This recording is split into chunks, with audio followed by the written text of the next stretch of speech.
चुनाव आयोग से सवाल पूछे जा रहे हों कि वो कैसे संसद की शक्तियों को हड़पने में लगा है।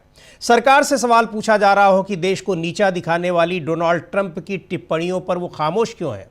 इन सवालों के जवाब देने की बजाय यदि सत्ता पक्ष की ओर से विपक्षी नेताओं को देशभक्ति का पाठ पढ़ाया जाने लगे, उनकी देशभक्ति पर सवाल खड़े किए जा रहे हों, वो भी बेहद हास्यास्पद तरीके से, तो इन सब बातों पर हंसी तो आती है, लेकिन ये बातें परेशान बहुत करती हैं। बीजेपी के प्रवक्ता हैं संबित पात्रा, नाम से तो आप परिचित ही होंगे, अब सांसद भी हो गए हैं। सोशल मीडिया और व्हाट्सएप पर चल रही कुछ तकनीकी चीज़ों के आधार पर आज वो सीधे लोकसभा में नेता प्रतिपक्ष राहुल गांधी की देशभक्ति पर ही सवाल उठाने लगे। पहले उनकी बातों को सुन लेते हैं, फिर बताते हैं कि माजरा क्या है। जैसे कहा, मोदी जी को बदनाम करने, आरएसएस को बदनाम करने और राहुल गांधी को प्रमोट करने। ये आरुषि राजपूत है सऊदी अरबिया से। ये देखिए, राहुल गांधी जी को प्रमोट कर रही हैं फादर ऑफ अंधभक्त, ये राहुल गांधी। ये काटा लिया है सिंगापुर से, appreciation for Rahul Gandhi on his birthday. India is stronger because Rahul Gandhi refuses to give up on her. Rahul's courage lies in refusing to play politics of hate. He is reminded that India's soul still finds strength in compassion, debate and pursuit of justice. Rahul Gandhi PM बने, उसके लिए Singapore से भरसर कोशिश कुछ लोग कर रहे हैं। वोटर नहीं है, ये भारतीय भी नहीं होंगे, ये अकाउंट ही नहीं होंगे, मगर राहुल गांधी बने। हम राहुल के साथ कहां से? ये वेस्ट एशिया से, तो वेस्ट एशिया से ही ढूंढा है साथ। West Asia, Pakistan, Singapore, Bangladesh, यहां से लोग साथ दे रहे हैं राहुल गांधी का। यह भी आप देख सकते हैं। ठीक उसी प्रकार कितने महान राहुल गांधी है, इसका सर्टिफिकेशन बाहर के देशों से किया जा रहा है। पूरे इस डॉक्यूमेंट में अनेकों ऐसे उदाहरण हैं जो विदेश के भूमि से हमारे देश में माहौल बनाने की कोशिश की जा रही है। पात्रा साहब जो कुछ कह रहे हैं उसकी सच्चाई जानेंगे तो हंसी बहुत आएगी। सोशल मीडिया प्लेटफॉर्म एक्स में एक फीचर है कि किसी का अकाउंट कहां से चल रहा है। इस फीचर के आधार पर उन्होंने कुछ लोगों के अकाउंट खंगाल डाले और पाया कि सरकार से सवाल पूछने वाले और राहुल गांधी की तारीफ करने वाले कुछ अकाउंट्स दुनिया के अलग अलग देशों की लोकेशन बता रहे हैं। बस फिर क्या था, पात्रा साहब भड़क गए। ये भी नहीं सोचा कि पता कर लें कि ये सब टेक्निकलिटीज है क्या। ये भी नहीं पता कर पाए कि उनकी अपनी पार्टी के अकाउंट्स दूसरे देशों की लोकेशन में चल रहे हैं। चूंकि सत्तारूढ़ पार्टी के जिम्मेदार नेता हैं, इसलिए कांग्रेस पार्टी की प्रवक्ता सुप्रिया श्रीनेत ने जवाब दिया और कुछ सवाल भी पूछ डाले। सुनते हैं सुप्रिया श्रीनेत को, क्या कहा उन्होंने। एक्स पर एक नया प्रोडक्ट लॉन्च हुआ, उस प्रोडक्ट में आपको लोकेशन पता चल सकती है। एक्स ने आधिकारिक तौर पर क्या कहा है उसको मैं बाद में बताऊंगी। बीजेपी की मूर्खता आप पहले सुन लीजिए। बीजेपी के एक लंपट ने प्रेस कॉन्फ्रेंस करी और प्रेस कॉन्फ्रेंस करके कहा कि कांग्रेस के समर्थकों के अकाउंट विदेशों से चल रहे हैं और यह देश के खिलाफ साजिश है। सर्वप्रथम, बीजेपी या नरेंद्र मोदी राष्ट्र नहीं है। राष्ट्रहित में सवाल पूछे जाते हैं, सवालों का जवाब दीजिए और थोड़ी तो मूर्खता कम दिखाइए। मूर्खता के मुद्दे तो मत बनाइए, ध्यान भटकाने के लिए भी मुद्दा तो ढंग का लेकर आइए। उन्होंने हमारे तमाम अकाउंट्स के बारे में कहा कि ये अकाउंट विदेशों से चल रहे हैं। एक लंबी फेहरिस्त मेरे पास भी है उनके अकाउंट्स की, उनके ऑफिशियल अकाउंट्स की। वो कहां से चल रहा है भी पढ़ूंगी उसको। उन्होंने कहा फलाना हमारा अकाउंट आयरलैंड से चल रहा है, फलाना यूएस से चल रहा है। पवन खेड़ा जी के अकाउंट के बारे में बात करी। उन्होंने खुद ही बोला मैं वीपीएन इस्तेमाल करता हूं। और अब आपको मैं आधिकारिक स्टेटमेंट जो एक्स का है उसको भी पढ़ के सुना देती हूं। द कंट्री और region that an account is based can be impacted by recent travel or temporary relocation. This data may not be accurate and can change periodically. तो ट्विटर खुद ही स्वीकार कर रहा है कि जो डेटा, जो लोकेशन आपको दिख रही है वो एक्यूरेट नहीं है, ये कभी भी चेंज हो सकती है। आप वीपीएन इस्तेमाल कर रहे हैं, आपने ट्रैवल किया हो, आपने रिलोकेशन किया हो टेम्पररी, उस पर हो सकता है। और अब मैं बीजेपी के महामूर्खों को कहूंगी, निकिता बियर का एक अकाउंट है प्रोडक्ट हेडेक्स के, उनका जाकर ट्वीट पढ़ लें। उनका कहना है कि हमने एक प्रोडक्ट नया लॉन्च किया था, अलग अलग जगहों में लोगों को दिक्कतें आ रही हैं, ये ग्लिच है और हम ग्लिच को रिजॉल्व करने की कोशिश कर रहे हैं। जब हमने एक्स से बात करी, उन्होंने कहा आप लोग के ऐसे कोई अकाउंट है तो हमें जरूर भेजिए, ये प्रोडक्ट की वजह से ग्लिच आया है। मतलब बीजेपी को क्या चवन्नी बराबर भी अकल नहीं रह गई है अब। और अगर मैं उन्हीं की बात पर यकीन करूं तो मैं उनसे पूछना चाहती हूं, बीजेपी गुजरात आयरलैंड से क्यों चल रहा है? स्टार्टअप इंडिया का अकाउंट आयरलैंड से क्यों चल रहा है? डीडी न्यूज का अमेरिका से क्यों चल रहा है? जो 40 रुपए पर पेट्रोल कराने वाले श्री उनके इतने बड़े समर्थक हैं, उनका अकाउंट नॉर्थ अमेरिका से क्यों चल रहा है? उनके तमाम फर्जी समर्थक जो लोग हैं, उनके किसी के अकाउंट साउथ अफ्रीका से चल रहे हैं, कोई साउथ अमेरिका से चल रहे हैं। मोदी जी की अपने साथ डीपी पर लगाने वाले लोगों के अकाउंट मलेशिया से चल रहे हैं। और तो और राष्ट्रमित्र मोदी जी के जिगर के टुकड़े अडानी ग्रुप का अकाउंट जर्मनी से चल रहा है। कैसे चल रहा है? ये लोग राष्ट्रद्रोह क्यों कर रहे हैं? क्या बीजेपी इस बात का जवाब दे सकती है? महामूर्खता की दलीलें, मुद्दों से भटकाने का प्रयास है ये। दरअसल ये एक फीचर है और इसमें किसी का भी अकाउंट और वो बदला भी जा सकता है, लोकेशन होता है और उस एक टेक्निकल चीज़ें हैं कि किस तरीके से वो होता है। यानी कोई ऐसा मुद्दा नहीं है और कौन बैठा हुआ, कौन किसको तारीफ कर रहा है, लेकिन यहाँ पर जरा सी चीज़ दिखाई नहीं पड़ी, उसको ले आए, लेकिन कम से कम वेरीफाई तो कर लेते होते, पता तो कर लिए होते कि ये सारी चीज़ें क्या हैं। और अब पता लग रहा है कि बीजेपी के ही तमाम अकाउंट्स जो हैं वो इसी तरीके से चल रहे हैं। हैरानी की बात है कि किसी की देशभक्ति पर सवाल उठा देना कितना आसान हो गया है, वो भी लोकसभा में नेता प्रतिपक्ष पर।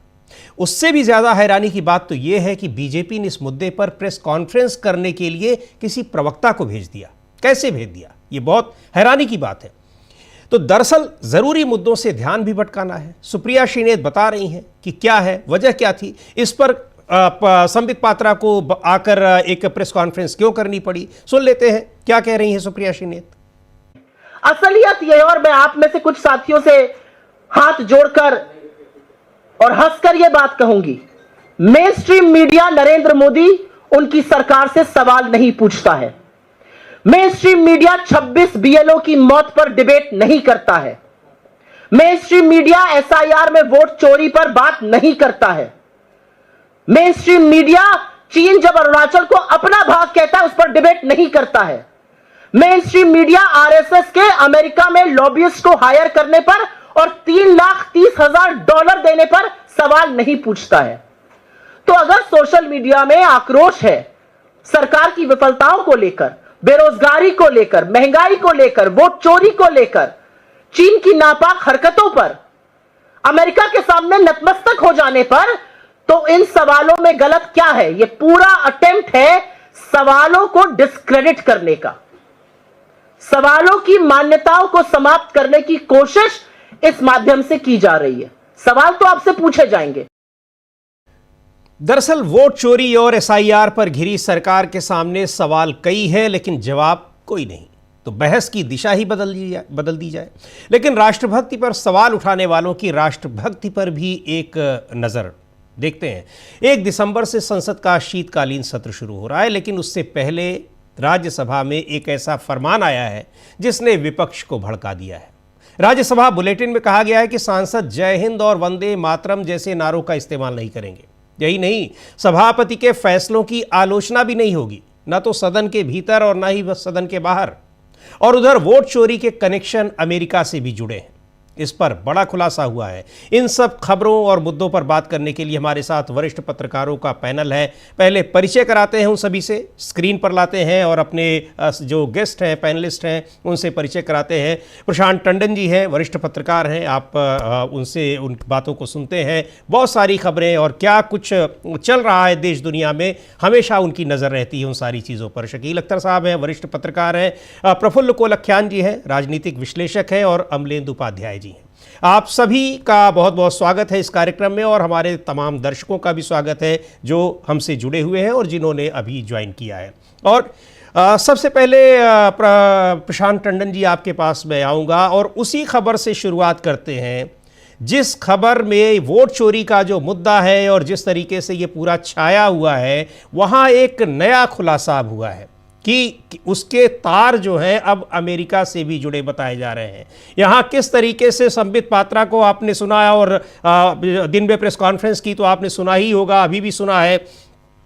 एक वहां पर एक फीचर के आधार पर बता दे रहे हैं कि दुनिया के तमाम देशों में राहुल गांधी के फेवर में, राहुल गांधी के जो उनकी तारीफ में, उनको प्रधानमंत्री बनाने की अपील हो रही है, गुजारिश हो रही है। हालांकि अपील यहां भी होती है उनके फेवर में, उनकी सभाओं में लाखों लोग जुड़ते हैं, उनसे जब संवाद होता है वहां भी जुड़ते हैं, लेकिन संबित पात्रा इस आधार पर राहुल गांधी की राष्ट्रभक्ति पर सवाल उठा रहे हैं और बीजेपी ने उनको भेजा सवाल उठाने के लिए। लेकिन ये जो वोट चोरी का अमेरिका कनेक्शन है प्रशांत जी, ये क्या बता रहा है? जो अलंद सीट है उस वहां तक की, उसका खुलासा किया था राहुल गांधी ने, वहां एसआईटी वहां की जांच कर रही है, सीबीआई ने, सीआईडी ने एसआईटी बनाई है कर्नाटक की, वो जांच कर रही है और अब उसको पता चला है कि इसके तार जो है वो अमेरिका से भी जुड़े हुए हैं। प्रशांत जी कुछ रोशनी डालें इस खुलासे पर, बड़ा खुलासा है ये।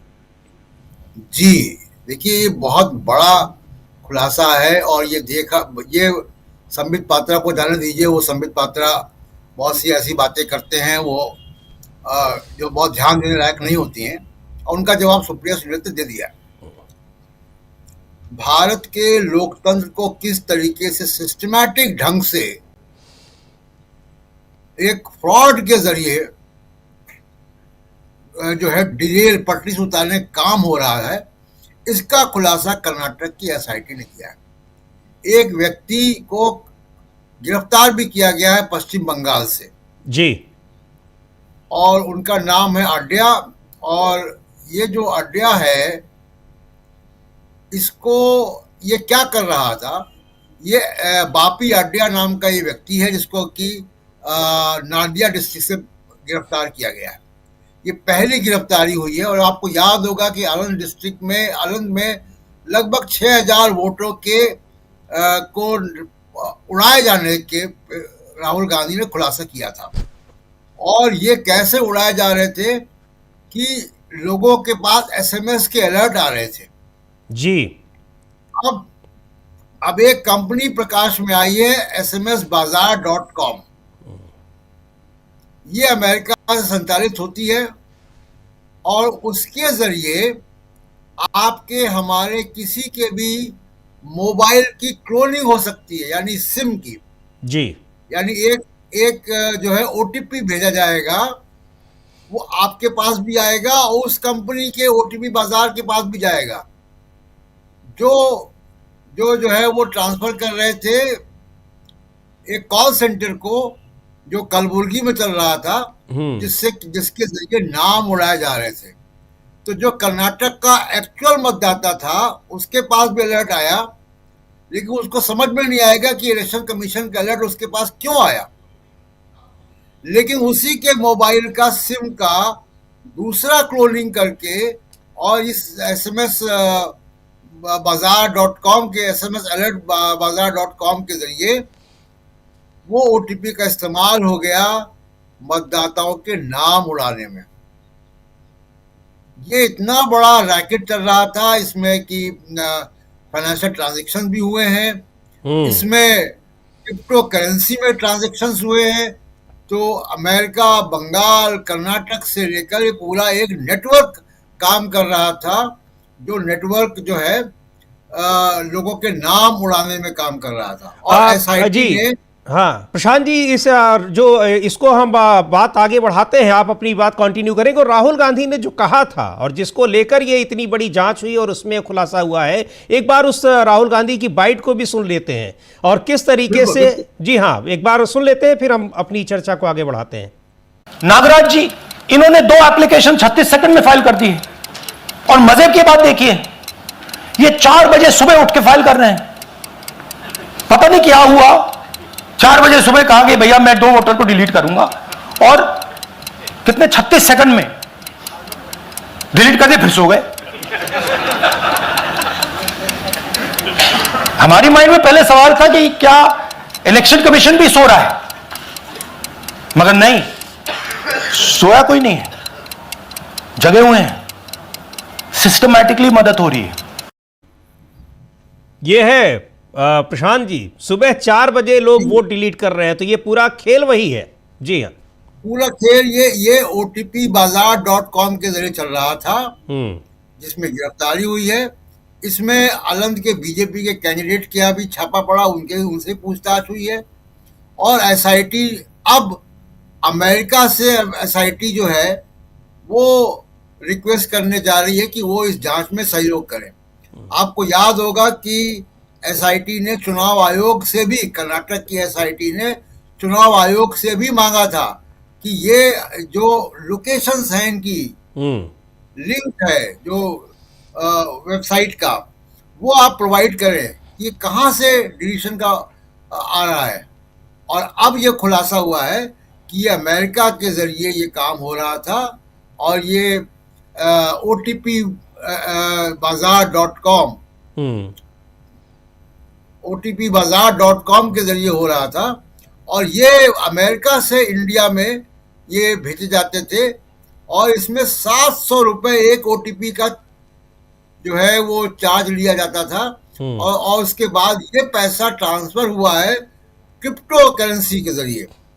तो पूरा एक जो हवाला के जैसा रैकेट है, पैसे का लेन देन है। अभी जांच होगी कि ये पैसे उसके पास कहां से जा रहे थे, कौन दे रहा था। लेकिन एक बात जो बहुत महत्वपूर्ण है राजीव जी, वो समीर जी, राजीव जी की आदत है, हाँ, आदत पड़ी हुई है जी, बिल्कुल। अब जल्दी ही राजीव जी इस प्रोग्राम को करेंगे। हाँ जी, तो जो बात मैं कह रहा था कि ये इतना बड़ा, जब इनको भनक लग गई, देखिए असली मुद्दा क्या है, क्यों इतने BLOs आत्महत्या कर रहे हैं, कैसे बिहार में ये वोटर डिलीशन हो गया 70 लाख के आसपास, कैसे नए वोट ऐड हो गए, और अब बंगाल में यही काम हो रहा है, अब तमिलनाडु में यही काम हो रहा है, पूरे देश में यही काम होगा।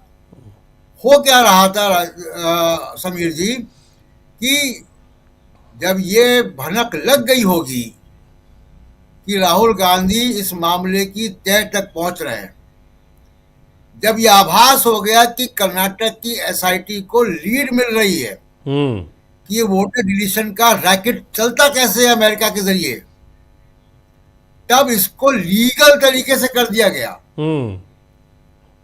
तब ये SIR आ गया जी। बेसिकली ये डिजाइन पूरा भारत के लोकतंत्र को पटरी से उतारने का है।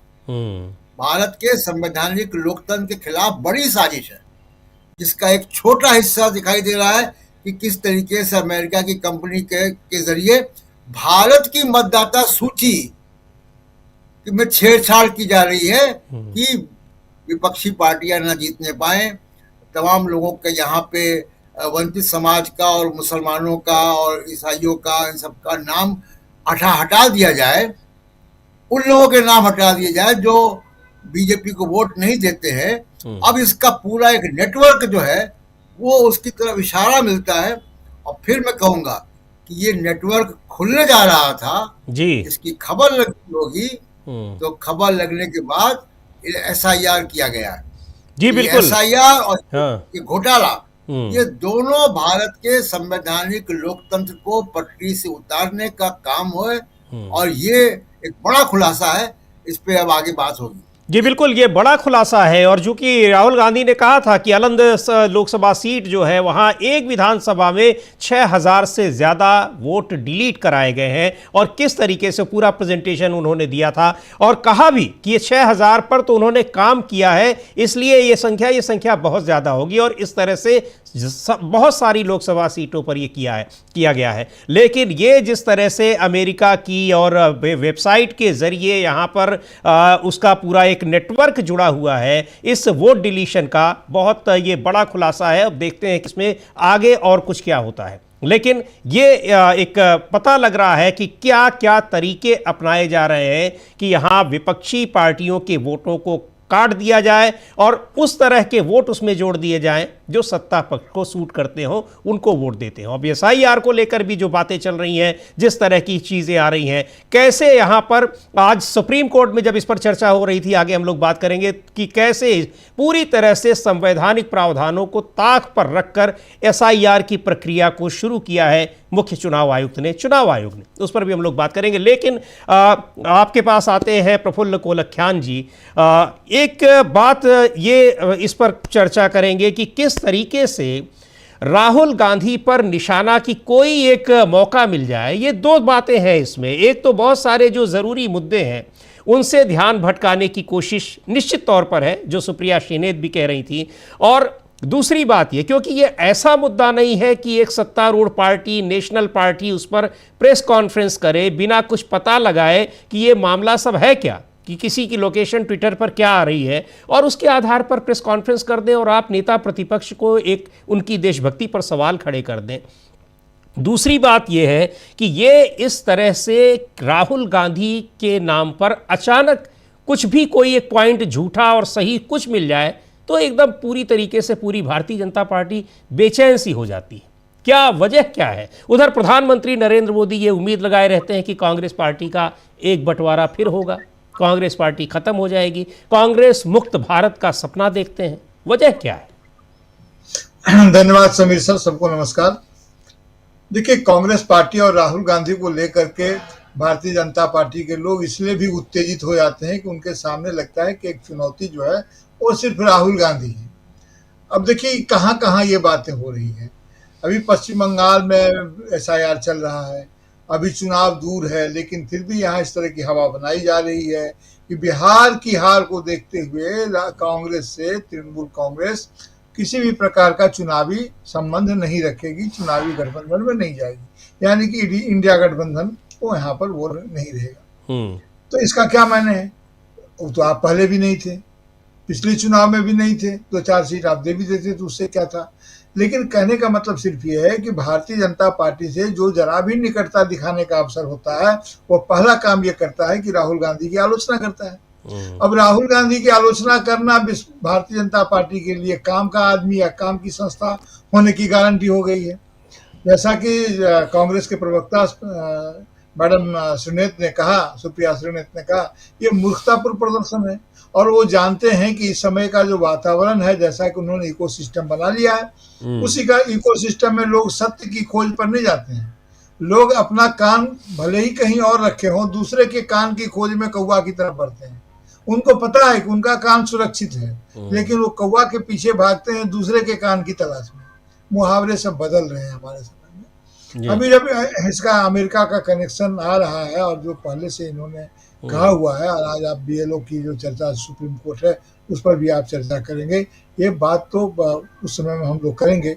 लेकिन अभी प्रशांत सर जिस ढंग से बोल रहे थे कि जो पर OTP जो इतने पैसे आ रहे हैं, पैसे का लेन देन है, ये बड़ा इम्पोर्टेंट मुद्दा है। और ये एक ऐसा प्रमाण है जो प्रमाणित हुआ, क्योंकि मनी ट्रेल को लाख ट्रिपिंग करें या कुछ भी करें, लेकिन मनी ट्रेल पकड़ में आएगा ही आएगा, और ये इस दिशा में कोशिश हो रही है। तो इस प्रकार के मूर्खतापूर्ण ये करते हैं। राहुल गांधी कहीं नहीं गए तो बोल देते हैं विदेश चले गए, विदेश चले गए तो ये करने के लिए गए। तो इनके पास कुल मिलाकर के अभी सिर्फ और सिर्फ ये लग रहा है कि अगर राहुल गांधी को मैनेज कर लिया जाए किसी तरह से, तो वो भारत के लोकतंत्र को अपने हिसाब से कंप्रोमाइजिंग स्थिति में ले आएंगे, जो कि एक उनकी भूल धारणा है, एक गलत धारणा है। इसलिए गलत धारणा है कि जनता भी इन तमाम चीज़ों को देख रही है, और एक इलेक्टोरल इलेक्शन से या इससे हम इस बात को नहीं निर्धारित कर सकते हैं, नहीं तय कर सकते हैं कि जनता का क्या है। बिहार के चुनाव का विश्लेषण भी अभी तरह से हो रहा है जी। आप कहें तो 30 मिनट में उस पर बात करूं। अभी नीतीश कुमार जी ने इनको गृह मंत्रालय तो दे दिया है, लेकिन पुलिस प्रशासन के सारे तबादले और पोस्टिंग और प्रमोशन सब अपने हाथ में रखे हैं। पहली बात तो ये उसी तरह चिल्लाएंगे जैसे विजय सिन्हा चिल्ला रहे थे कि कैसा बॉडीगार्ड है जो गोली भी नहीं चला सकता है, तो ये गृह मंत्री चिल्लाएंगे। दूसरी बात है कि MIM बढ़ रही है नीतीश कुमार की तरफ। अगर उनको नीतीश कुमार जी अपनी संख्या अगर 100 के आसपास ले जाते हैं तो भारतीय जनता पार्टी के साथ वो सहज नहीं रहेंगे, और भारतीय जनता पार्टी उनके साथ सहज नहीं रहेगी। ये बहुत मुमकिन है कि SIR इतनी जल्दबाजी में ये जो करा रहे हैं, बहुत मुमकिन है। पहले भी हम लोग चर्चा कर चुके हैं यहाँ पर कि ये मध्यावधि चुनाव की तरफ बढ़ना चाहते हैं, और मध्यावधि चुनाव के माध्यम से 1 नेशन 1 इलेक्शन की तरफ भी बढ़ेंगे, ऐसी इनकी दशा है। और भी बहुत सारे मुद्दे हैं, जी फिर बातचीत बिल्कुल, आप बिल्कुल सही कह रहे हैं और इस पर हम लोग बात कर भी चुके हैं कि इतनी हड़बड़ी चुनाव आयोग को क्यों है एसआईआर को लेकर। अब खैर वो हड़बड़ी है, बहुत सारे उसमें पॉइंट्स हैं, बहुत सारी आशंकाएं जताई जा रही हैं। लेकिन अब ये सवाल, ये अब जिस तरीके से अमेरिका का कनेक्शन अब आ रहा है इस वोट चोरी से, एक बहुत बड़ा मसला है। राहुल गांधी पहले भी कह चुके हैं कि अभी कई ऐसे मामले सामने आएंगे, जिस तरह से अलंद का आया, उसके अलावा हरियाणा का आया। और अब राहुल गांधी को लेकर किस तरह से वहां पर एक छोटी छोटी चीजों को लेकर उनकी देशभक्ति पर, राष्ट्रभक्ति पर सवाल उठाया जाता है कि राहुल गांधी विदेश के विश्वविद्यालयों में जाकर वहां के छात्रों से क्यों संवाद करते हैं, सरकार से पूछे जाने वाले सवाल वहां पर भी क्यों उठाते हैं, वहां जब उनसे पूछा जाता है जवाब क्यों देते हैं। भाई, लोकसभा में नेता प्रतिपक्ष हैं, देश के नागरिक हैं, क्यों नहीं बात करेंगे। वहाँ पर भी जो लोग मिलते हैं, वहाँ पर उनसे तमाम देश के ही लोग हैं, छात्र हैं, विद्यार्थी हैं, उनके बीच में बातचीत करते हैं और अब ये सारी चीज़ें। लेकिन शकील अख्तर साहब, जो आज का जो ये संबित पात्रा का मामला है, ठीक है, कह रही हैं सुप्रिया श्रीनेत की उनको तो इग्नोर करने लायक है, हम भी मानते हैं, लेकिन वो भारतीय जनता पार्टी के प्रवक्ता की हैसियत से वहाँ पर प्रेस कॉन्फ्रेंस कर रहे हैं और सांसद भी हैं, लोकसभा में इस बार चुन भी लिए गए, पिछली बार तो नहीं जीत पाए थे, इस बार वो आ भी गए हैं। ये सारी चीज़ें राहुल गांधी निशाने पर, और इस तरीके से निशाने पर कि हमेशा उनकी राष्ट्रभक्ति पर सवाल उठाइए, क्योंकि हमेशा कहा जाता है कि वो उस परिवार से आते हैं जिसने जिसकी कई 3 पीढ़ियों ने बलिदान दिया है देश के लिए, और स्वतंत्रता आंदोलन में क्या उनका योगदान रहा है पूरी दुनिया जानती है, सारी चीज़ें हैं। तो क्या ये सारी चीज़ें एक बहुत सोची समझी रणनीति के तहत है, या फिर वास्तव में ध्यान ही भटकाना है ज़रूरी मुद्दों से जिन पर सरकार गिरी है? पूरी रणनीति है, जिसे आप साजिश भी कह सकते हैं। खुद राहुल गांधी ने कहा है कि हजारों करोड़ रुपया मेरी इमेज खराब करने के लिए इन्होंने खर्च किया है, और ये आज से नहीं, ये 2004 से कर रहे हैं जी। जब राहुल गांधी पहली बार चुनाव लड़े थे अमेठी से, तब से लेके इनकी सबसे बड़ी समस्या राहुल गांधी है। आज भी वो यही कहते हैं कि राहुल जो है गलत मुद्दे उठा रहे हैं। अगर राहुल गलत मुद्दे उठा रहे हैं तो बीजेपी को, भक्तों को, गोदी मीडिया को खुश होना चाहिए, लेकिन वो जानते हैं कि राहुल सही मुद्दे उठा रहे हैं। राहुल ने जो एसआईआर का मुद्दा उठाया है, जो वोट चोरी का मुद्दा उठाया है, वो इनके गले की फांस बन गया है। हम एक बात आपको और बता दें, आज की बड़ी खबर है, जो बिहार के नतीजे आए उसके बाद कांग्रेस ने एक बड़ी बैठक की है आज जी। वहां से जितने भी प्रत्याशी थे 61, उन सबको दिल्ली बुलाया। अभी बैठक खत्म हुई है वो जी। कांग्रेस का जो नया मुख्यालय बना है इंदिरा भवन, वहां ये बैठक हुई है और उसमें बहुत खुल के बातें हुई हैं, खूब आरोप प्रत्यारोप भी हुए हैं। लेकिन राहुल गांधी और मल्लिकार्जुन खड़गे दोनों ने सबसे बहुत ही टाइम देके सब बातों को सुना है। राहुल और मल्लिकार्जुन खड़गे के आने से पहले थोड़ी गर्मागर्मी भी हुई है लोगों में आपस में, लेकिन राहुल और खड़गे ने एक एक ग्रुप बुला के 10-10 लोगों का सबसे बात सुनी, और कांग्रेस जो है बिहार के नतीजों को बहुत गंभीरता से ले रही है, और उसके बाद उसे क्या करना है उसके बारे में एक वो कार्यक्रम बनाने जा रही है। तो आज का ये एक बड़ा खास बात थी, और अभी हो सकता है कि कांग्रेस की तरफ से बिहार की इस घटनाक्रम के ऊपर कोई ब्रीफिंग भी हो, थोड़ी देर में हो सकती है, अगर होगी तो हम आपको बताएंगे। दूसरी बात जो आपने राहुल पे कहा, देखिए राहुल की तो छोटी छोटी बातों को लेकर वो हमेशा प्रेस में आते रहे हैं, प्रेस कॉन्फ्रेंस करते रहे हैं, और जो संबित पात्रा की बात है तो उन्हें सबसे कम गंभीरता से लिया जाता है, मीडिया में भी, बीजेपी में भी और दूसरी पार्टियों में भी। उनसे आप कुछ भी, बीजेपी कुछ भी कहलवा सकती है, और उन्होंने तमाम इस तरह के आरोप लगाए हैं राहुल गांधी के ऊपर, जिनका कोई भी आज तक ये साबित नहीं कर पाए। 11 साल हो गए, लोकसभा से निकलवा दिया था, लेकिन अदालत के जरिए वो फिर वापस आ गए। तो अगर इनके पास कोई सबूत होते, कोई चार्ज होते, देशद्रोह का चार्ज, राष्ट्र के खिलाफ काम करने का चार्ज, ये तो इतना बड़ा मामला है कि ये अभी तक गिरफ्तार कर चुके होते राहुल गांधी को। 24-25 मुकदमे देश की विभिन्न अदालतों में राहुल के खिलाफ चल रहे हैं, अलग अलग जगहों पे। मकान खाली करवा लिया। देखिए, हाँ, डिफेमेशन के केस में उनकी सदस्यता ले ली, मकान खाली करवा लिया। तो सही बात है कि अगर इनमें से एक में भी सच्चाई होती तो अब तक तो जेल में डाल दिए होते। बिल्कुल जी। देखिए, मोदी जी ने जो 2014 में आते ही सबसे पहले बात कही थी, उन्होंने कहा था कांग्रेस मुक्त भारत। वो दरअसल कांग्रेस मुक्त नहीं, वो परिवार मुक्त भारत की बात करना चाहते थे, लेकिन उसको कांग्रेस के आवरण में रख के बोल रहे हैं। वो चाहते हैं कि ये परिवार किसी भी तरह कांग्रेस से बाहर हो जाए, राजनीति से बाहर हो जाए। उसके बाद कांग्रेस को टेकल करना उनके लिए बहुत आसान हो जाएगा। कांग्रेस को कई टुकड़ों में वो बांट देंगे। आज जो वो कह रहे हैं, अभी बिहार चुनाव के बाद उन्होंने कहा कि कांग्रेस में और विभाजन होगा। उसका मतलब ये है कि वो कांग्रेस जो इस समय सबसे ज्यादा मजबूती के साथ उनके खिलाफ खड़ी हुई है, उनसे टक्कर ले रही है, नहीं तो कोई भी नहीं है। सारी संवैधानिक संस्थाएं ढह पूरी तरह से, सुप्रीम कोर्ट, चुनाव आयोग और मीडिया की तो कुछ बात ही करना बेकार है। मीडिया का हाल तो हम सब लोग देख ही रहे हैं कि मीडिया क्या हो गई है। सुप्रिया श्रीनेत की अभी आप जो बात बता रहे थे, उन्होंने एक प्रेस कॉन्फ्रेंस की है अभी, उसी प्रेस कॉन्फ्रेंस का ये हिस्सा था। उसमें उन्होंने कहा ही मीडिया से, तो मीडिया की बात करना बेकार। तो ऐसे में अगर कोई लड़ रहा है और आगे भी लड़ने की जिसकी इन्हें डर लग रहा है, तो वो राहुल गांधी है।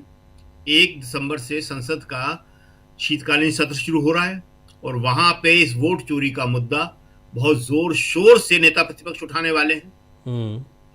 तो मोदी जी के लिए खुद राहुल गांधी ने कहा था लोकसभा में कि ये मेरे सामने बैठ नहीं सकते, ये मेरे सामने आ नहीं सकते। तो राहुल मोदी जी सामने बैठे होते हैं, राहुल दोनों आमने सामने बैठे होते हैं ट्रेजरी बेंच पे और विपक्ष की बेंच पे। तो राहुल मोदी जी बहुत कमाते हैं लोकसभा में, राज्यसभा में भी कमाते हैं, लेकिन जब आते हैं तो राहुल सामने ही उनसे कहते हैं। और राहुल की ये जो निडरता है, ये जो साहस है, आंख से आंख मिला के बात करने का।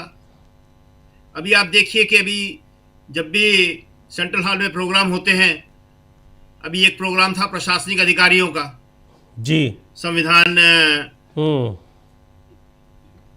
डे के ऊपर, संविधान दिवस के ऊपर राहुल पहुंचे, सारे युवा प्रोबेशनर्स थे, भीड़ लग गई राहुल से मिलने के लिए। सेल्फी लेने लगे आते हैं, कभी जी सेल्फी लेने लगे सब, कोई प्रोफेशनल आता है। तो राहुल का जो आकर्षण है वो इन्हें परेशान करता है। तो वो इस तरह के आरोप वो लगाते रहते हैं, वो और भी लगाते हैं, लेकिन वो डर ये लगता है कि राहुल पे जरूरत से ज्यादा अगर हमला कर दिया तो जनता जो है उसको स्वीकार नहीं करेगी। उन्हें ये बात अच्छी तरह मालूम है, चुनाव वो जीत रहे हैं, इसमें कोई दो राय नहीं है, मगर वो चुनाव किस तरह जीत रहे हैं ये भी उन्हीं को मालूम है। जी बिल्कुल, चुनाव किस तरह जीत रहे हैं ये सवाल तो लगातार पूछा ही जा रहा है कि चुनाव किस तरह जीत रहे हैं। इस पर आगे भी चर्चा करेंगे, लेकिन ये बहुत महत्वपूर्ण बात है कि मुद्दों से ध्यान भटकाना है या फिर जानबूझकर कोई न कोई पॉइंट निकाल कर लाना है राहुल गांधी के खिलाफ और उसको लेकर एक पूरा एक प्रचारित करना है। भले ही उसमें अपनी भद्द पिट रही हो, अपनी जानकारी, अपनी समझ पर लोग तरस खा रहे हो, लेकिन वो काम करना है चाहे जो वजह हो। लेकिन राहुल गांधी अगर, लेकिन एक बात और भी है अमलेंदु जी, ये सवाल आपसे है मेरा कि ऐसा नहीं है कि केवल मुद्दे भटकाना और सारी चीजें हैं, बहुत बड़ी टीस भी राहुल गांधी ने दी है निश्चित तौर पर।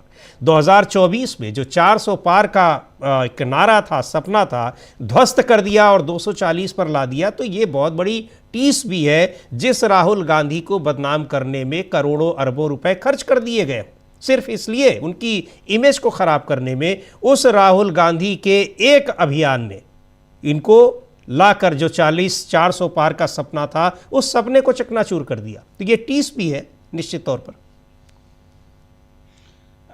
समीर जी, ये टीस है और जबरदस्त तरीके से टीस, और टीस केवल यही नहीं है, टीस दो है समीर जी।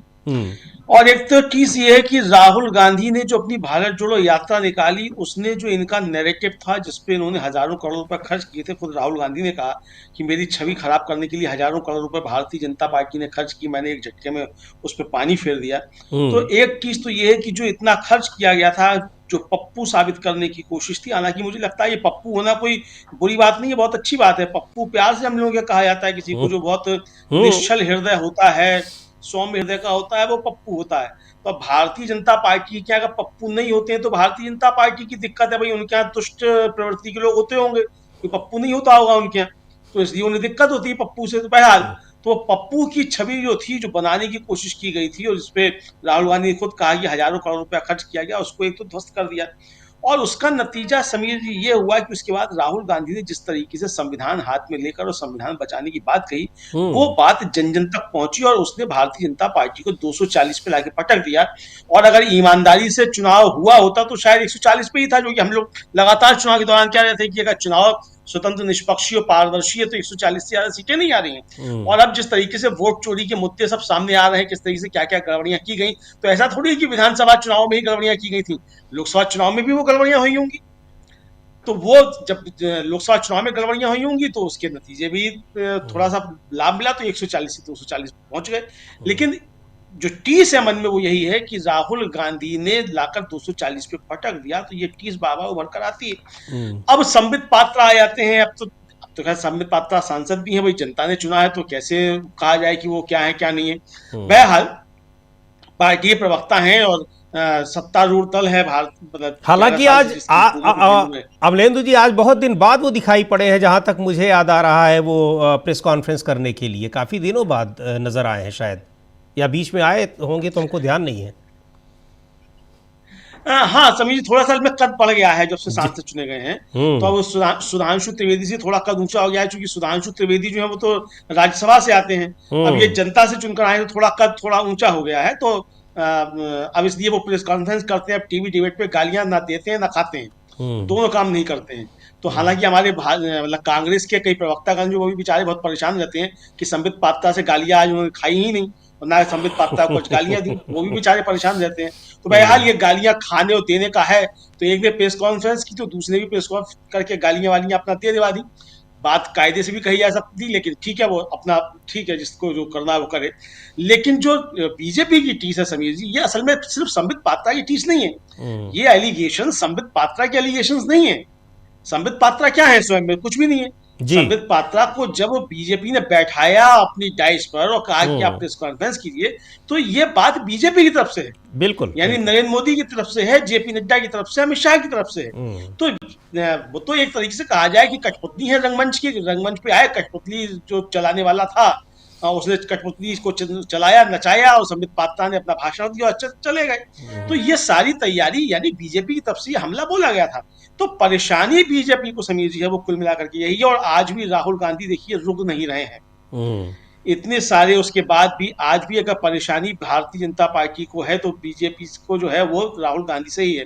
राहुल गांधी ने सिर्फ 240 पर बीजेपी को नहीं रोका, खुद ही जो थे वो कांग्रेस को डबल उसमें नहीं ले आए, संख्या जो थी 2019 के मुकाबले मतलब दोगुने लेकर नहीं आए, बल्कि राहुल गांधी के साथ चलते हुए अखिलेश यादव भी, मतलब समाजवादी पार्टी जब से बनी है ये कीर्तिमान स्थापित नहीं कर पाई थी जितनी सीटें उसने जीती जी। मुलायम सिंह यादव जी के समय में भी इस तरीके की सीटें नहीं आई थी। तो ये उस गठबंधन का परिणाम था। मतलब राहुल गांधी जो थे पारस पत्थर साबित हुए समाजवादी पार्टी के लिए। इसी तरीके से महाराष्ट्र में लोकसभा चुनाव में तो भारतीय जनता पार्टी को सारी परेशानी समीर जी आज भी यही है। तो ये उनकी अपनी एक बेचैनी है, तो इसलिए ये प्रहार किए गए। लेकिन अब जिस तरीके से मामले सब सामने आ रहे हैं, आखिर कब तक छुपा जाएगा इन आरोपों के पीछे, और सब राहुल गांधी यहाँ से कर रहे हो वहां से कर रहे हैं, राहुल गांधी कहीं से कर रहे हो। तो समीर जी ये क्या, अच्छा अगर अब ये मान भी लिया जाए कि संबित पात्रा ने आज बीजेपी की तरफ से बातें रखी, वो आरोप सही है कि साहब वो दूसरे देशों से चल रहे हैं अकाउंट, बिल्कुल आपकी बात मान लेते हैं। जब रिपोर्ट ये भी आ चुकी है कि प्रधानमंत्री नरेंद्र मोदी के आधे फॉलोअर्स फर्जी हैं ट्विटर पर, ये रिपोर्ट आ चुकी है ना। हाँ जी। तो भाई ये तो इसकी क्या गारंटी है कि ये बीजेपी नहीं संचालित करवा रही है हैंडल्स को? तो आप यहाँ आरोप लगाने हैं भाई, अगर षड्यंत्र है और ऐसा है तो षड्यंत्र आपकी तरफ से भी तो हो सकता है ना। जी। हम लोगों ने देखा जेएनयू के मामले, जिस दिन वो कन्हैया कुमार के ऊपर आरोप लगा कि साहब वहां नारे लगे, टुकड़े टुकड़े, ये सब हुआ, मैंने उसी दिन लिखा था कि भाई ये बहुत दुष्ट प्रवृत्ति के लोग हैं, ये कुछ भी कर सकते हैं, इसके पीछे कुछ भी हो सकता है। तो आज तक वो नहीं आया कि कन्हैया कुमार थे कि उसमें नहीं, तो नारे वो लगाए थे, किसने लगाए थे? जो मफलर लगा के आए थे, अपने चेहरों पे वास्ते दिखाई नहीं पड़े। तो ये जो षड्यंत्रकारी राजनीति होती है, उसमें कई स्तर पर चीजें चला करती हैं। तो अब ये कहाँ से हो रहे हैं? अब इसी तरीके से वो ले आया गया था कि साहब वो राहुल गांधी ने जो पीपीटी दिया, वो तो जो था वो बांग्लादेश का यानी क्या म्यांमार का, उस पर आईपी एड्रेस आ रहा था। अरे भाई, आजकल के समय में आप अगर ले लेते हैं डायनेमिक आईपी, ले लेते हैं डायनेमिक आईपी, हर आधे घंटे पर भी चेंज हो जाती है। तो और जिसके पास वीपीएन है उसका तो चेंज होता ही, मतलब होता ही है। आप यहाँ बैठकर अमेरिका सेट कर देते हैं कि मैं अमेरिका से देख रहा हूँ, तो बहुत सारी चीजें हैं। तो उसको अगर पकड़ा जाना चाहे कि ये कहाँ से चल रहा है, तो उसको टेक्निकल लोग पकड़ लेंगे कि लूप में कहाँ से जा रहा था, लेकिन वो सामने दिखाई देगा, वो देगा। तब सुप्रिया श्रीनेत ने अच्छा,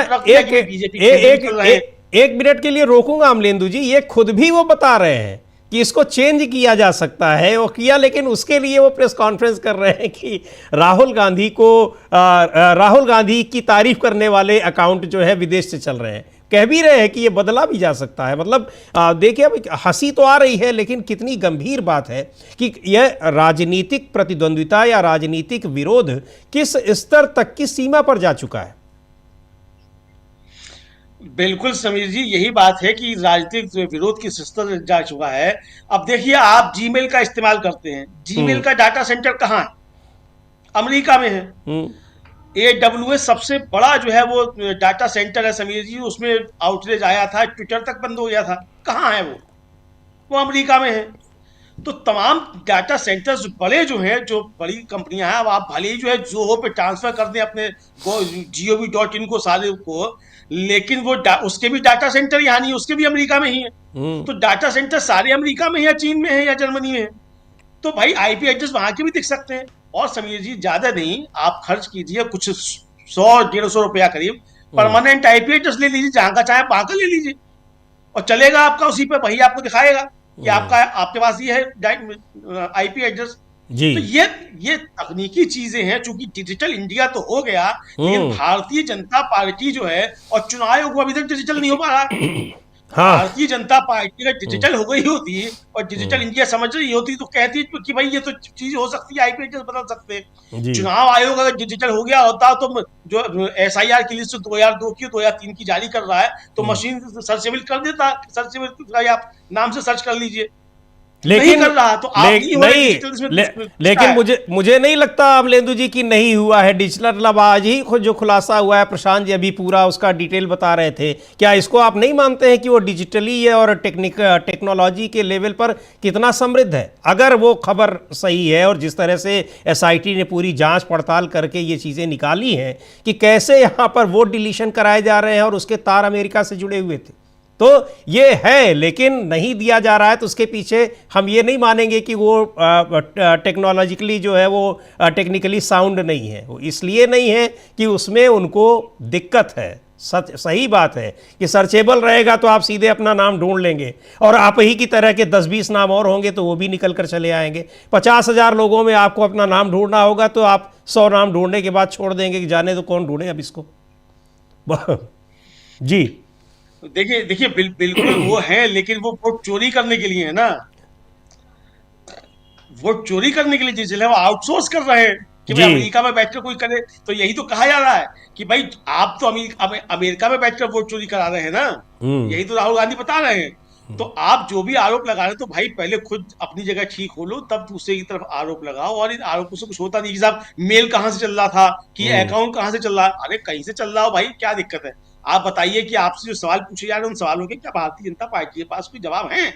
क्या वोट चोरी पर सवाल पूछेगा, उसका भारतीय जनता पार्टी के पास कोई जवाब है? तो उत्तर उसका करना होगा। तो अगर बीजेपी इन सवालों के उत्तर लेकर आ जाए तो ज्यादा अच्छा रहेगा, बाद में फिर आरोप प्रत्यारोप करते रहे। हाँ, सही बात है। चुनाव आयोग के ऊपर जो आरोप लगते हैं, उनसे सवाल पूछे जाते हैं, उनका जवाब तो देने के लिए बीजेपी के नेता आते ही हैं, तो लेकिन इन सवालों का जवाब वो कैसे दे पाएंगे? उनका जवाब तो जब चुनाव आयोग के पास ही नहीं है तो बीजेपी के नेता कैसे दे पाएंगे? लेकिन इस कार्यक्रम को आगे बढ़ाते हैं। मैं एक सूचना देना चाहता हूँ, चूंकि मैं देख रहा हूँ कि लगातार कई दर्शक कमेंट बॉक्स में पूछ रहे हैं कि राजीव जी क्यों नहीं आ रहे हैं। राजीव जी, हमने हालांकि पहले दिन कार्यक्रम में बताया था कि राजीव जी किसी ज़रूरी काम से बाहर हैं और 1-2 दिन के भीतर वो आ जाएंगे और फिर वो इस प्रोग्राम को न्यूज़ पॉइंट को करेंगे। और कोई ऐसी दिक्कत की बात नहीं है, अपने पर्सनल कुछ ज़रूरी काम से वो बाहर हैं, तो इसलिए वो नहीं आ पाए हैं 2-3 दिन, और उनकी जगह ये कार्यक्रम मैं कर रहा हूँ। तो मुझे लगता है कि जो तमाम लोग, कई लोग जो ये जानकारी चाह रहे थे कि राजीव जी न्यूज़ पॉइंट क्यों नहीं कर रहे हैं, उनको अब ये पता लग गया होगा कि क्यों नहीं कर रहे हैं, और जल्दी ही राजीव जी आपके सामने इस कार्यक्रम के साथ, न्यूज़ पॉइंट के साथ दिखेंगे।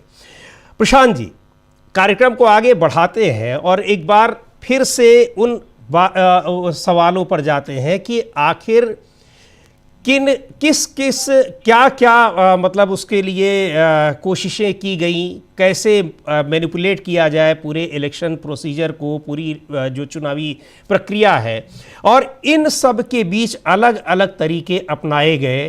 क्या इतनी 11 साल की सरकार चलाने के बाद भी भारतीय जनता पार्टी को इतना भरोसा नहीं है कि उनकी नीतियों, उनके कार्यक्रमों और उन्होंने जो कुछ भी अपना, जिसको हम कहते हैं प्रचार तंत्र है, उसके ज़रिए जो पहुंच बढ़ाई है, इस पर उनको भरोसा नहीं है कि लोग उनको वोट देंगे? ठीक, देखिए समीर जी, मैं जो सवाल आपका है, जहाँ से हमने बात शुरू की थी कि वोट चोरी किस किस स्तर पे हो रही थी जी, और उसको किस तरीके से लीगल बनाया गया है, लेकिन उसके पहले जरा एक और बड़ी खबर मैं बता दूं आपको। बिहार में उपेंद्र कुशवाहा की पार्टी राष्ट्रीय लोकतांत्रिक मोर्चा के अंदर बड़ी बगावत हो गई है और उनके 7 बड़े नेताओं ने पार्टी से इस्तीफा दे दिया है। कारण क्या है वो भी बता देता हूँ। कारण है कि दीपक प्रकाश, ये उपेंद्र कुशवाहा जी के बेटे हैं जी, उनको मंत्री बना दिया गया। ना वो एमएलए हैं, ना वो एमएलसी हैं, और 4 एमएलए इनके जीत कर आए। अब आप देखिए कि उनकी पार्टी में, उपेंद्र कुशवाहा की पार्टी में लगभग पूरी लीडरशिप, यानी state president, state general secretary Rahul Kumar, spokesperson, और नालंदा के incharge Rajesh Ranjan Singh, general secretary incharge Vipin Kumar Chaurasia, state general secretary Lakhisarai के इंचार्ज प्रमोद यादव, तमाम लोग, और जो उपेंद्र कुशवाहा की पार्टी में नंबर 2 कहे जाते हैं, उन्होंने भी, जितेंद्र नाथ, उन्होंने भी पार्टी से इस्तीफा दे दिया है। क्यों?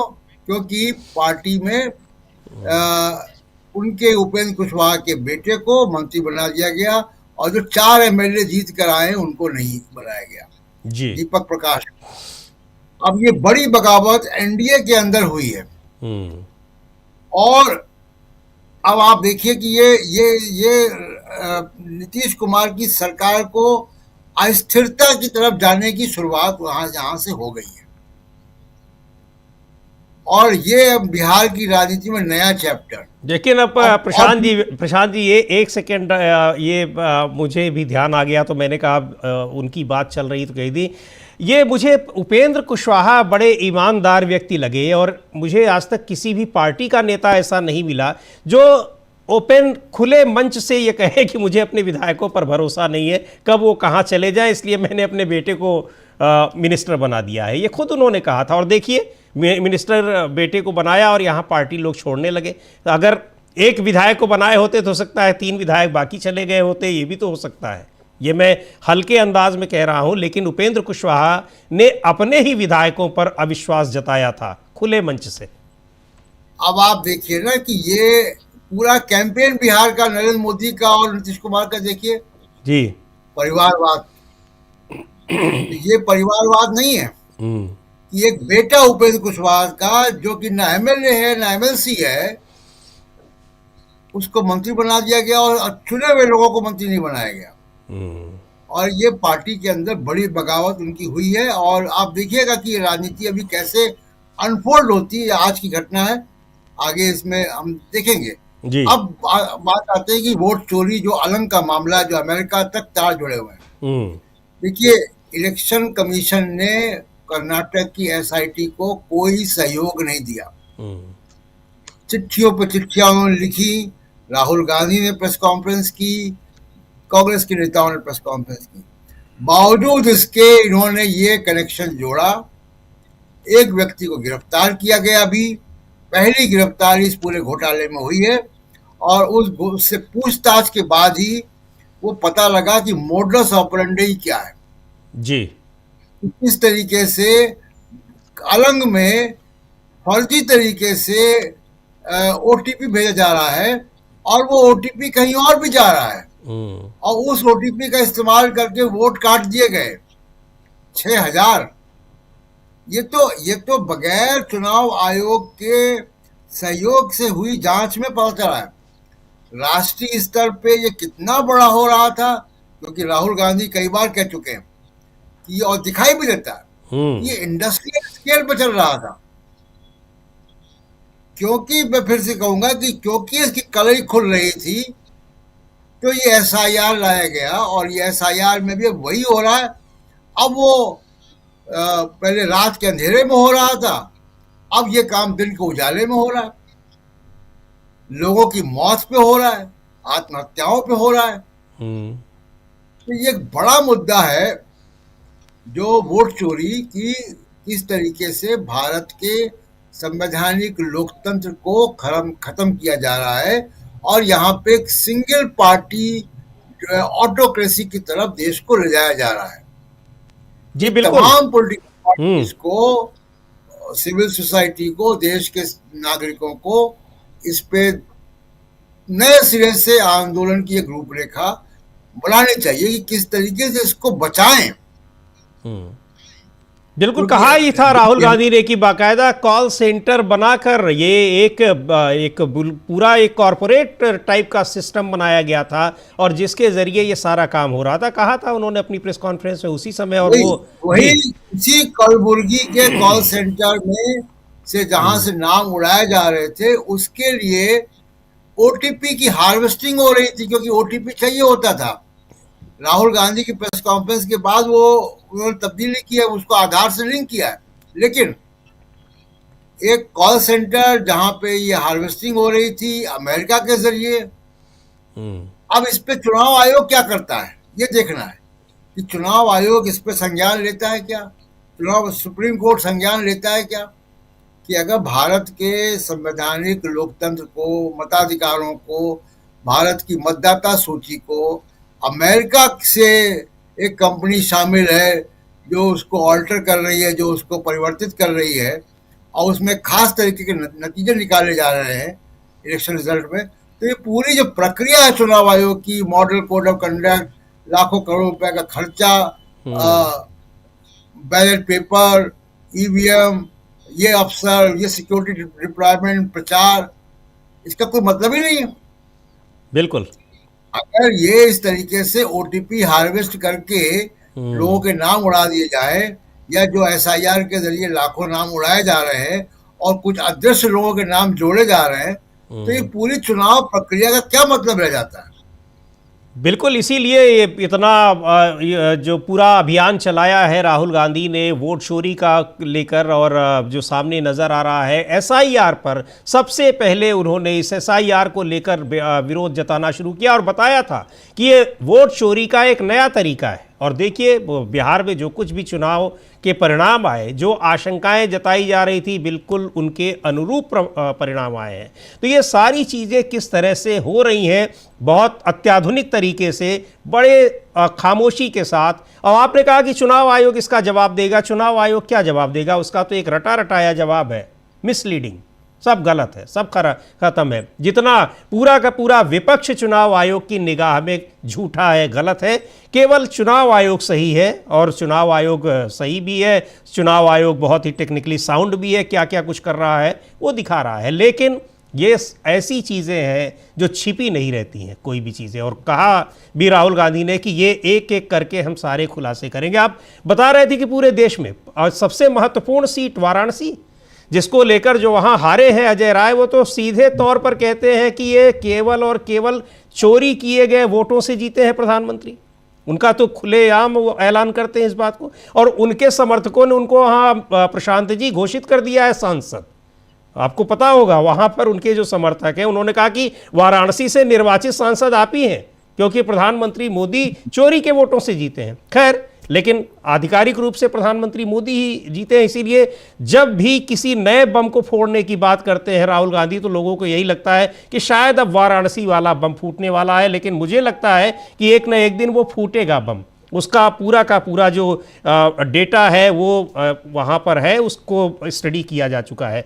प्रफुल्ल कोलख्यान जी, ये सारी चीज़ें जो हैं, तो क्या अब राहुल गांधी जिस तरह से एक एक चीज़ का पर्दाफाश कर रहे हैं, एक एक षड्यंत्र का, अब इनको षड्यंत्र ही कहा जाएगा, कि कैसे चुनाव आयोग और बीजेपी मिलकर, बीजेपी के आप तो विपक्ष सीधे तौर पर उसमें प्रधानमंत्री नरेंद्र मोदी को ही बता रहा है कि ये ज्ञानेश कुमार और प्रधानमंत्री मोदी, इनका एक नेक्सस है जो पूरी चुनावी प्रक्रिया को ख़त्म कर रहा है। बिहार में भी जो कुछ हुआ देखा गया, और लोकसभा चुनाव के दौरान जो चीज़ें हुई वो सारी दिखाई पड़ रही हैं। ये इन सब के बीच राहुल गांधी की देशभक्ति पर सवाल उठाना, और फिर उसको बावजूद इसके कि उस पर आपकी भद्द पिटनी है, ये क्या बीजेपी के किस स्वरूप को दिखा रही है? क्या बताना चाहती है भारतीय जनता पार्टी कि वो जो कुछ भी कह देगी इस देश की जनता वो सब सही स्वीकार कर लेगी, या फिर खुद को वो भटका रही है? क्योंकि राहुल गांधी को फंसाने के चक्कर में वो खुद ही फंस गई है, स्पष्ट तौर पर दिख रहा है। उसने ज़रा से स्टडी भी नहीं किया कि इन सारी चीज़ों का मतलब क्या होता है। क्या कोई दूसरा पकड़ नहीं पाएगा? क्या लगता है आपको? जी देखिए, सबसे बड़ी बात तो यह है कि भारतीय जनता पार्टी इस समय में लोकतंत्र को मस्खरी में बदल रही है, और वो ये जानती है कि जो कुछ लोग हैं जो इसके सत्य तक जाएंगे, वो सत्य को तुरंत पकड़ लेंगे। वो ये भी जानते हैं ये इतने नादान नहीं है, लेकिन अपने जिस रील कल्चर में वो विश्वास करते हैं। प्रधानमंत्री जी ने बिहार में कहा भी था कि रील बनाओ, तो जो जिस रील कल्चर में वो विश्वास करते हैं वो रियल कल्चर के बिल्कुल विपरीत है। और वो जाहिर है कि ये इस तरह की बातें कहते रहते हैं ताकि जो है ये सोशल मीडिया पर या तथाकथित जो रील वाले लोग हैं वो चलाते रहेंगे। अब उस जमाने में गाना आया था कि अगर बदनाम न होंगे तो क्या नाम तो होगा ही। तो नाम बदनाम अपने को चर्चा में बनाए रखने के कारण अगर सही बात कहेंगे तो चर्चा में कौन लेगा? चर्चा में तो लेगा नहीं। सही बात कहते ही फंसते हैं और सही बात को पूरा कर नहीं पाते हैं, तो इसलिए झूठ फरेब और इस तरह की बातें ये करते हैं। अब देखिए राहुल गांधी कितने धैर्य से इसका मुकाबला कर रहे हैं, ये काबिले तारीफ है, ये गौर करने लायक चीज है कि धैर्य चाहिए आदमी। अभी कोई उनके साथ नहीं होता है। कभी कभी ऐसा लगता है कि राहुल गांधी को बिल्कुल भारतीय राजनीति में अकेला कर दिया गया है, ऑड मैन हो गए हैं। क्यों कि एसआईआर को लेकर के जब राहुल गांधी इसे मुख्य चुनावी मुद्दा बता रहे हैं, क्योंकि ये आधार है। अगर जमीन ही खोद दी जाएगी तो फिर न्यू का और मकान का क्या होगा? तो ये चूंकि जमीन है, लेकिन इसको राजनीतिक दल अब कायदे से उठा नहीं रहे हैं, समर्थन नहीं दे रहे हैं। बल्कि अभी बिहार की चर्चा हो रही थी, बिहार चुनाव का विश्लेषण करते हुए लोग यहाँ तक भी कह रहे हैं कि एसआईआर मुद्दा नहीं था, एसआईआर को मुद्दा बनाने के कारण यह सब हुआ। गजब का विश्लेषण इन लोगों का चल रहा है। अगर एसआईआर मुद्दा नहीं था तो और क्या मुद्दा हो सकता था? तो बिहार में ये हो गया। अभी चर्चा कर रहे थे उपेंद्र कुशवाहा की आप लोग जी। देखिए एमआईएम ने नीतीश कुमार जी को समर्थन दिया है, और उपेंद्र कुशवाहा जी ने जो भी कहा है, आपने बिल्कुल साफ बात कही है कि खुले दिल से कहा है कि भाई अगर इनको बनाते तो बाकी लोग चले जाते, हम पर भरोसा नहीं था। लेकिन ये एक टेस्ट केस भी है जी। और टेस्ट केस ये है कि नीतीश कुमार जी के सुपुत्र जो हैं उनको भी जेडीयू का वारिस बनाने की बड़ी ललक है जेडीयू के एक धरे में, कि उनके सुपुत्र निशांत जो हैं उनको बनाया जाए, जेडीयू में कोई महत्वपूर्ण पद दिया जाए। तो इस केस को देख करके कि पार्टी में इससे, क्योंकि वो भी उसी समाज से आते हैं, कुशवाहा समाज, और इनका समाज बहुत दूर का समाज नहीं है। तो एक तरह की वहां पर ये टेस्टिंग केस भी हो रही है कि उनको बना दिया गया, और बहुत क्लोज है उपेंद्र कुशवाहा जी नीतीश कुमार जी से। जी भारतीय जनता पार्टी वहां इस बात को समझ रही है कि जैसे ही नीतीश कुमार जी की स्थिति थोड़ी सी मजबूत होती है, MIM आ गया है, और अगर कुशवाहा के समाज को अपने साथ रखते हैं, बिहार बेस को भी पार्टी उधर नहीं जाएगी। दूसरी बात क्या है कि पश्चिम बंगाल में, मैं एक सेकंड आपका समय लूं, पश्चिम बंगाल की जो राजनीति है, SIR यहाँ भी चल रही है। ये समझ रहे हैं कि एक साधे सब साधे जाए। एक अगर ममता बनर्जी जी की राजनीति को, तृणमूल की राजनीति को ये साध लिए, तो नीतीश कुमार और चंद्रबाबू नायडू दोनों के बराबर तो ममता दीदी अकेले ही ताकत दे देंगी इनको। तो ममता दीदी को साध करके ये नीतीश कुमार जी को राजनीतिक रूप से दुरुस्त रखना चाहते हैं, लेकिन यही काम नीतीश कुमार जी भी करना चाहते हैं कि NDA के चिराग पासवान को छोड़ करके बाकी सभी लोगों को साथ करके वे मोदी जी को भी दुरुस्त करना चाहते हैं। तो ये पॉलिटिक्स चल रही है, और अगर ये बात को सब समझ में आ रहा है लोगों को कि ये इससे पश्चिम बंगाल में नए राजनीतिक समीकरण, उसके अंडर करंट जिसको बोलते हैं, वो बन रहा है। ऐसा नहीं कि नहीं बन रहा है, क्योंकि भारतीय जनता पार्टी और ममता बनर्जी दोनों एक दूसरे की राजनीतिक जरूरत को समझ रहे हैं, महसूस कर रहे हैं, और उस हिसाब से अपनी नीति बना रहे हैं। तो ये एक नई चीज है। तो क्यों? क्योंकि राहुल गांधी के साथ नहीं खड़ा होना है। मौका मिलते ही NDA का नेतृत्व कोई और, क्या नाम है इसका, इंडिया का नेतृत्व किसी और के हाथ होना चाहिए। राहुल को ये नहीं करना चाहिए, राहुल को वह नहीं करना चाहिए। सब राहुल गांधी को शिक्षा देने के लिए चले आते हैं जी। बावजूद इसके कि राहुल गांधी जिस धैर्य के साथ अपना काम करते हैं, अभी कर्नाटक में ही देखिए ना जिस ढंग से डील कर रहे हैं DK शिव कुमार और उनको लेकर के, कांग्रेस एक फेडरल डेमोक्रेटिक पार्टी के रूप में अपना काम कर रही है। और लोग कह रहे हैं कि पन्ना प्रमुख जब बीजेपी कर रही थी तो इन्होंने क्यों नहीं किया। भाई बीजेपी का पन्ना प्रमुख पब्लिक स्नूपिंग का मामला है, जनता की निजता के हनन का मामला है, उसकी जिंदगी में ताक झांक का मामला है। कांग्रेस जैसी फेडरल डेमोक्रेटिक पार्टी से हम ये उम्मीद नहीं कर सकते हैं। कांग्रेस में साहस है कि सत्ता और अगर सिद्धांत में किसी को बचाना होगा, तो राहुल गांधी ने पहले भी कहा है कि हम अपने सिद्धांत को, अपने आदर्श को बचाएंगे, क्योंकि सुचिता, साधन और साध्य दोनों की सुचिता पर उनका यकीन है। तो राहुल गांधी की जो राजनीति है वो लंबे दौर की राजनीति है। ये इनके प्रवक्ताओं को समझ में नहीं आएगी जो तत्काल में, तो ऐसी स्थिति है। देखिए क्या विकास होता है। जी बिल्कुल बिल्कुल। और यही इसीलिए कहा भी राहुल गांधी ने कि यहाँ पर उनको मुझसे अब कई बार चैलेंज कर चुके हैं कि मुझसे वो आंख में आंख मिलाकर प्रधानमंत्री नरेंद्र मोदी बात नहीं कर सकते हैं।